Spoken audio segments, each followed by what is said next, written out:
Welcome back to my channel. ಹೊಸದಾಗಿ channel ನೋಡ್ತಾ ಇದ್ದರೆ ಸಬ್ಸ್ಕ್ರೈಬ್ ಮಾಡಿಕೊಂಡು ಸಪೋರ್ಟ್ ಮಾಡಿ. ಗುರುವಾರ ನಾವು ಮಾಡಿಕೊಳ್ಳುವ ಪರಿಹಾರ ಗುರುವಿನ ಆಶೀರ್ವಾದಕ್ಕೋಸ್ಕರ. ಗುರುವಿನ ಬಲ ಯಾರಿಗೆ ಜಾಸ್ತಿ ಆಗಬೇಕು ಅಂತ ನೀವಿರ್ತೀರೋ ಅವರು ತಪ್ಪದೆ ಪ್ರತಿನಿತ್ಯ ಸ್ನಾನದ ನೀರಿಗೆ ಒಂದು ಚಿಟಿಕೆಯಷ್ಟು ಅರಿಶಿಣವನ್ನು ಹಾಕಿ ಸ್ನಾನ ಮಾಡೋದ್ರಿಂದ ಗುರುಬಲ ಹೆಚ್ಚಾಗುತ್ತೆ.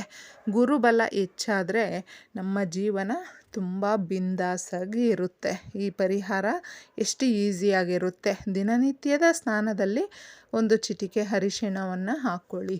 ಇನ್ನು ಮನೆ ಒರೆಸ್ಬೇಕು ಅಂದರೆ ನೀವು ವಾರದಲ್ಲಿ 2 ಸಾರಿ ಅಥವಾ 3 ಸಾರಿ ಆದರೂ ಅರಿಶಿಣ ಹಾಗೂ ಕಲ್ಲುಪ್ಪನ್ನು ಹಾಕಿ ಮನೆಯನ್ನು ಒರೆಸ್ಕೊಳ್ಳೋದ್ರಿಂದ ಮನೆಯಲ್ಲಿರುವ ನೆಗೆಟಿವ್ ಎಲ್ಲ ತೊಲಗಿ ಹೋಗುತ್ತೆ. ಇನ್ನು ಮನೆಯಲ್ಲಿ ಮನುಷ್ಯನಿಗೆ ಯಾವಾಗಲೂ ಅಷ್ಟೇ ನಾವು ದಿನಕ್ಕೆ ಒಂದು ಮನುಷ್ಯನಿಗೆ ದಿನನಿತ್ಯದಲ್ಲಿ 3 ಬಾರಿ ಯಾವ ರೀತಿ ಊಟ ನೀರು ಇದೆಲ್ಲವೂ ಅಗತ್ಯವಾಗಿರುತ್ತೆ. ನಾವು ಇವತ್ತು ಎಷ್ಟೇ ತಿಂದರೂ ಮಾರನೇ ದಿನ ಮತ್ತೆ ನಮ್ಗೆ ಹೊಟ್ಟೆ ಹಸಿವಾಗುತ್ತೆ. ಈ ರೀತಿ ಕಷ್ಟಗಳು ಅಷ್ಟೇ ಪ್ರತಿ ಸಾರಿ ಬರ್ತಾ ಇರುತ್ತೆ.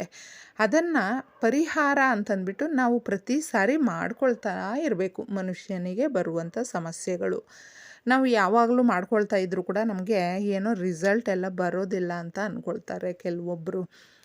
ಎಲ್ರಿಗೂ ಒಂದೇ ಪರಿಹಾರ ಯಾವತ್ತೂ ಸೂಕ್ತವಾಗಿ ಇರೋದಿಲ್ಲ. ಒಬ್ಬೊಬ್ಬರಿಗೆ ಒಂದೊಂದು ಅನ್ನೋ ಥರ ಇರುತ್ತೆ. ಆದರೆ ಗುರುವಾರ ಅರಿಶಿಣದಿಂದ ಮಾಡಿಕೊಳ್ಳುವ ಪರಿಹಾರ ಮಾತ್ರ ಎಲ್ಲರನ್ನೂ ಕೈ ಹಿಡಿಯುತ್ತೆ. ಇದು ನೀವು ಯಾವ ಥರ ಮಾಡ್ಕೊಳ್ಬೇಕು, ಮನೆಯಲ್ಲಿರುವ ಸಮಸ್ಯೆಗಳನ್ನು ಹೋಗಲಾಡಿಸುವಂಥ ಶಕ್ತಿ ಅನ್ನೋದು ಯಾರಿಗಾದರೂ ಇದೆ ಅಂದರೆ ಮನೆಯ ಹೆಣ್ಣು ಮಕ್ಕಳಿಗೆ ಇರುತ್ತೆ ಸ್ನೇಹಿತರೆ. ಏಕೆಂದರೆ ಮನೆಯನ್ನು ನಡೆಸುವಂಥ ಹೆಣ್ಮಕ್ಳು ತುಂಬ ಸೂಕ್ಷ್ಮವಾಗಿರ್ತಾರೆ. ನಾವು ಮನೆಯನ್ನು ನಡೆಸ್ತಾ ಇದ್ದೀವಿ ಅಂತಂದ್ಬಿಟ್ಟು ಅವ್ರಿಗೆ ಒಂದು ಅಹಂ ಅನ್ನೋದು ಇರೋದಿಲ್ಲ. ಎಲ್ಲ ಕಷ್ಟಗಳನ್ನು ನಿಭಾಯಿಸುವಂಥದ್ದು, ಮನೆಯನ್ನು ನಡೆಸುವಂಥದ್ದು, ಎಲ್ಲರ ಮನಸ್ಥಿತಿಗಳನ್ನು ಅರ್ಥ ಮಾಡಿಕೊಂಡು ಮುಂದಿನ ಜೀವನಕ್ಕೆ ಏನು ಬೇಕು ಏನು ಬೇಡ ಇದೆಲ್ಲವೂ ಕೂಡ ಅರ್ಥ ಮಾಡಿಕೊಂಡು ಆ ಹೆಣ್ಮಗು ಎಷ್ಟೆಲ್ಲ ರಾತ್ರಿ ಹಗಲು ಅಂದೇ ಕಷ್ಟಪಡ್ತಾಳೆ. ಅದಕ್ಕೋಸ್ಕರನೇ ಹೆಣ್ಮಕ್ಕಳು ಮಾಡಿಕೊಳ್ಳುವ ಪರಿಹಾರಗಳು ಬೇಗ ರಿಸಲ್ಟನ್ನು ಕೊಡುತ್ತೆ. ಆ ಥರ ಇದ್ದರೆ ಗಂಡು ಮಕ್ಕಳು ಮಾಡಿಕೊಂಡ್ರೆ ಪರಿಹಾರ ಆಗೋದಿಲ್ವಾ ಅನ್ನೋದು ಕೂಡ ಕ್ವಶನ್ ಬರಬಹುದು. ಇಲ್ಲ ಯಾರು ಬೇಕಾದರೂ ಮಾಡ್ಕೊಳ್ಬಹುದು. ಏಕೆಂದರೆ ಗಂಡು ಮಕ್ಕಳು ಅಂದರೆ ಆಲ್ಮೋಸ್ಟ್ ಪಾಪ ದುಡಿಯೋದಕ್ಕೆ ಹೋಗಿರ್ತಾರೆ. ಅವರು ಬಂದಾಗ ಮಾಡ್ಕೊಳ್ಳೋದಕ್ಕಾಗೋದಿಲ್ಲ. ಆದರೆ ಮದುವೆ ಆಗದೇ ಇರುವಂಥ ಗಂಡು ಮಕ್ಕಳು ಅಥವಾ ನೀವು ನಿಮ್ಮ ಹೆಂಡ್ತಿ ತವ್ರ ಮನೆಗೆ ಹೋಗಿದ್ದರೂ ಕೂಡ ನೀವು ಗಂಡು ಮಕ್ಕಳು ನೋಡಿಕೊಂಡು ಆರಾಮಾಗಿ ಮಾಡ್ಕೊಳ್ಬಹುದು. ಅಷ್ಟು ಪರಿಹಾರ. ಏಕೆಂದರೆ ನಮ್ಮ ಯಜಮಾನ ಚೆನ್ನಾಗಿರಬೇಕು, ಆದಾಯ ಜಾಸ್ತಿ ಬರಬೇಕು, ನಮ್ಮ ಸಂಸಾರ ಚೆನ್ನಾಗಿರಬೇಕು, ಮಕ್ಕಳನ್ನು ಚೆನ್ನಾಗಿ ನೋಡ್ಕೊಳ್ಬೇಕು. ಈ ಥರ ಆ ಹೆಣ್ಮಗುಗೆ ನೂರಾರು ಆಸೆಗಳು ಅನ್ನೋದು ಇರುತ್ತೆ. ಆ ಶಕ್ತಿ ಅನ್ನೋದು ಆ ತಾಯಿ ಕೊಡುವಂಥದ್ದು. ಅದಕ್ಕೆ ಹೆಣ್ಮಕ್ಕಳೇ ಮಾಡ್ಕೊಳ್ಳಿ ಅಂತ ಹೇಳುವಂಥದ್ದು. ಇದನ್ನು ಯಾರು ಬೇಕಾದರೂ ಮಾಡ್ಕೊಳ್ಬಹುದು. ಅಂದರೆ ಹೆಣ್ಮಕ್ಳು ಮಾಡ್ಕೊಳ್ಳೋದಕ್ಕೆ ರೀಸನ್ ತಿಳಿಸಿದೆ ಅಷ್ಟೇ ಈ ಪರಿಹಾರನ. ಇದಕ್ಕೆ ನಮಗೆ ಗಾಜಿನ ಲೋಟ ತಗೊಳ್ಳಿ. ನೀವು ಪರಿಹಾರಕ್ಕೆ ಗಾಜಿನ ಲೋಟ ತಗೊಳ್ಳಿ ಸ್ನೇಹಿತರೆ. ಏಕೆಂದರೆ ನೀವು ಮಾಡಿದಂಥ ಪರಿಹಾರ ನಿಮಗೆ ಕೈ ಹಿಡಿಬೇಕು, ಸುಮ್ಮನೆ ವ್ಯರ್ಥ ಆಗಬಾರ್ದು. ಅದಕ್ಕೋಸ್ಕರ ಒಂದಷ್ಟು ನೀರನ್ನು ಹಾಕ್ಕೊಳ್ಳಿ. ಒಂದು ಮುಕ್ಕಾಲಷ್ಟು ಹಾಕ್ಕೊಂಡ್ರೂ ಸಾಕು, ಅಥವಾ ತುಂಬಕ್ಕೂ ಹಾಕ್ಕೊಂಡ್ರೂ ಚೆಲ್ಲದೇ ಇರುವ ರೀತಿಯಲ್ಲಿ ನೋಡ್ಕೊಳ್ಳಿ. ಸಾಸಿವೆ ಅನ್ನೋದು ತಂತ್ರ ಪರಿಹಾರಗಳಲ್ಲಿ ಬಹಳ ಮುಖ್ಯವಾಗಿ ಪ್ರಾಧಾನ್ಯವಾಗಿ ತಗೊಳ್ಳುವಂಥದ್ದು. ಇದನ್ನು ನೀವು ಸಾಸಿವೆಯನ್ನು ಇದರಲ್ಲಿ ಸ್ವಲ್ಪ ಹಾಕಿ ಹಾಗೂ ಅರಿಶಿಣವನ್ನು ಸ್ವಲ್ಪ 1 ಸ್ಪೂನಷ್ಟಾದರೂ ಹಾಕ್ಕೊಳ್ಬಹುದು. ಅರಿಶಿಣದಿಂದ ಮಾಡಿಕೊಳ್ಳುವ ಪರಿಹಾರ ಎಷ್ಟು ಪ್ರಭಾವ ಬೀರುತ್ತೆ ಅಂದರೆ ಹಣಕಾಸಿನ ಸಮಸ್ಯೆಗಳು ಇದ್ದಾಗ ದೂರ ಆಗುತ್ತೆ. ಅಥವಾ ಗಂಡ ಹೆಂಡತಿ ಮಧ್ಯೆ ಬಿರುಕು ಮೂಡಿರುತ್ತೆ, ಗೊತ್ತಿರೋದಿಲ್ಲ. ಸೈಲೆಂಟಾಗೆ ಅವ್ರ ಪಾಡ್ಗೆ ಅವ್ರು ಇರ್ತಾರೆ. ನೆಮ್ಮದಿಯ ಜೀವನ ಬೇಕು, ನಾವು ಮತ್ತೆ ಒಟ್ಟಾಗಿ ಬಾಳಬೇಕು ಅನ್ನುವ ಆಸೆ ಇರುತ್ತೆ. ಅವರು ಕೂಡ ಈ ಪರಿಹಾರವನ್ನು ಮಾಡಿಕೊಳ್ಬಹುದು. ಮೇಯ್ನು ನಮ್ಮ ಮನೆಯಲ್ಲಿರುವ ಸಾಲಗಳ ಸಮಸ್ಯೆಯನ್ನು ಬಗೆಹರಿಸೋದಕ್ಕೆ ಇದು ತುಂಬ ಸೂಕ್ತವಾಗಿರುತ್ತೆ.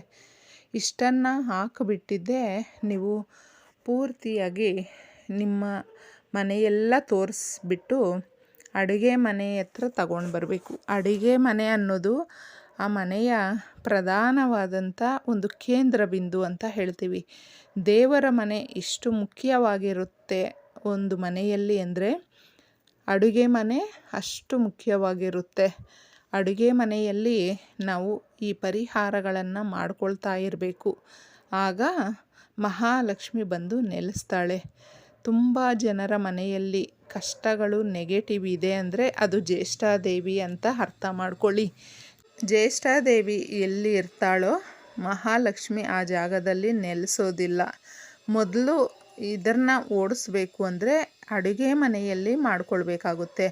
ಅಡುಗೆ ಮನೆ ಅನ್ನೋದು ನಮಗೆ ದೇವಸ್ಥಾನದ ಸಮಾನ. ತುಂಬ ಜನ ಆದರೆ ಅಡುಗೆ ಮನೆಯನ್ನು ಹೆಂಗಂದರೆ ಹಂಗೆ ಸಿಂಕ್ ತುಂಬ ಸಾಮಾನು ತುಂಬಿಸಿ ಯಾವಾಗೋ ಸಮಯ ಮಾಡಿಕೊಂಡು ತೊಳ್ಕೊಳ್ಳುವಂಥದ್ದು, ಪಾತ್ರೆಗಳನ್ನು ಬೀಳಿಸುವಂಥದ್ದು, ಸೌಂಡ್ ಮಾಡುವಂಥದ್ದು, ಮಸಿ ಬಟ್ಟೆಗಳನ್ನು ತೊಳೆಯದೆ ಹಾಗೆ ಯೂಸ್ ಮಾಡುವಂಥದ್ದು, ಪಾತ್ರೆಗಳನ್ನು ಅಂದರೆ ಅಡುಗೆ ಮಾಡುವಾಗ ಉಕ್ಕಿಸುವಂಥದ್ದು, ಅಲ್ಲಿ ಕ್ಲೀನ್ ಮಾಡದೆ ಇರ್ತೀವಿ, ಗೊತ್ತೇ ಆಗೋದಿಲ್ಲ. ಆ ರೀತಿಯ ಮನೆಗಳಲ್ಲಿ ಸದಾಕಾಲ ದುಡ್ಡು ಅನ್ನೋದು ಕೊರತೆ ಇರುತ್ತೆ. ದುಡ್ಡು ಬರೋದಿಲ್ಲ, ನೀವು ನೋಡಬಹುದು.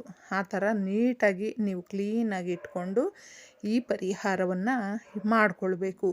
ಇದನ್ನು ನೀವು ರಾತ್ರಿ ನಿಮ್ಮ ಮನೆಯಲ್ಲಿ ಇಡಬೇಕು. ಅಡುಗೆ ಮನೆಯಲ್ಲಿ ಒಂದು ಮೂಲೆಯಲ್ಲಿ ಇಡಿ. ಮತ್ತೆ ನೀವು ಅದನ್ನು ತೆಗೆದು ನೋಡೋದು ಮಾಡೋದಾಗಲಿ ಮಾಡಬಾರ್ದು. ಒಂದು ಸಾರಿ ನಾವು ಅಲ್ಲಿಟ್ಟಾಗ ಮಾರನೆಯ ದಿನ ತಗೊಂಡೋಗಿ ಮೊದಲೇ ನೀವು ನಿಮಗೆ ಹತ್ತಿರದಲ್ಲೇ ಬೇವಿನ ಮರ ಇದೆಯಾ ಅಂತ ನೋಡ್ಕೊಳ್ಳಿ ಸ್ನೇಹಿತರೆ. ಹೋಗಿ ನಾವು ಅದನ್ನು ಹಾಕ್ಬಿಟ್ಟು ಬರಬಹುದು ಅನ್ನೋದಿದ್ದರೆ ಬೇವಿನ ಮರದ ಹತ್ರ ಮಾತ್ರ ಹಾಕಬೇಕಾಗುತ್ತೆ. ಬೇರೆ ಜಾಗಗಳಲ್ಲಿ ಇದನ್ನು ಹಾಕಬಾರ್ದು. ಆ ಥರ ಇದ್ದರೆ ಮಾತ್ರ ಮಾಡ್ಕೊಳ್ಳಿ ಪರಿಹಾರ. ಇಲ್ಲ ಅಂದರೆ ಈ ಪರಿಹಾರವನ್ನು ಮಾಡ್ಕೊಳ್ಳೋದಕ್ಕೆ ಹೋಗಬೇಡಿ. ಮಾಡಿಕೊಂಡ್ರೂ ನಮಗೆ ಯೂಸ್ ಆಗೋದಿಲ್ಲ. ಸೀದಾ ತಗೊಂಡೋಗಿ ಮಾರನೇ ದಿನ ನೀವು ಇದನ್ನು ಬೇವಿನ ಮರದ ಬುಡದ ಹತ್ರನೇ ಹಾಕ್ಬಿಟ್ಟು ಬರಬೇಕು. ಆ ಥರ ಹಾಕ್ಬಿಟ್ಟು ಬಂದರೆ ನೋಡಿ ನಿಮಗೆ ಎಷ್ಟು ಫಾಸ್ಟಾಗಿ ರಿಸಲ್ಟ್ ಬರುತ್ತೆ. ಇದನ್ನು ಒಂದು 3 ವಾರ 5 ವಾರ ಗುರುವಾರಗಳು ಮಾಡಿಕೊಳ್ಬೇಕು. ಈ ಥರ ಮಾಡಿಕೊಂಡಾಗ ಮಕ್ಕಳು ನಿಮ್ಮ ಮಾತು ಕೇಳ್ತಾರೆ, ಯಜಮಾನರು ನಿಮ್ಮ ಮಾತು ಕೇಳ್ತಾರೆ.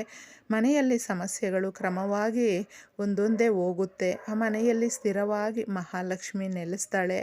ಆ ಮನೆಯ ಹೆಣ್ಣು ಮಗಳಿಗೆ ಜಾಸ್ತಿ ಶಕ್ತಿ ಅನ್ನೋದು ಬರುತ್ತೆ. ಹಾಗೂ ಯಾರು ದುಡಿತಾ ಇರ್ತಾರೆ ನೋಡಿ ಅವ್ರಿಗೆ ಜಾಸ್ತಿ ದೈವ ಶಕ್ತಿ ಅನ್ನೋದು ಹೆಚ್ಚಾಗುತ್ತೆ. ಗುರುವಿನ ಆಶೀರ್ವಾದ ಹೆಚ್ಚಾಗಿ ದುಡ್ಡು ಸಂಪಾದಿಸುವ ಕೈ ಜಾಸ್ತಿ ಆಗುತ್ತೆ, ಬಲ ಜಾಸ್ತಿ ಬರುತ್ತೆ. ಇದೆಲ್ಲವೂ ಕೂಡ ನಮಗೆ ಒಳ್ಳೆ ರೀತಿಯಲ್ಲಿ ಬರೋದ್ರಿಂದ ತಪ್ಪಿಸ್ಕೊಳ್ಳೋದಕ್ಕೆ ಹೋಗಬೇಡಿ. ಈ ಪರಿಹಾರವನ್ನು ಮಾಡಿಕೊಂಡ್ರೆ ತುಂಬ ಸುಖವಾಗಿ ಇರ್ತೀವಿ. ಎಲ್ರಿಗೂ ಒಳ್ಳೆಯದಾಗಲಿ. ಧನ್ಯವಾದಗಳು.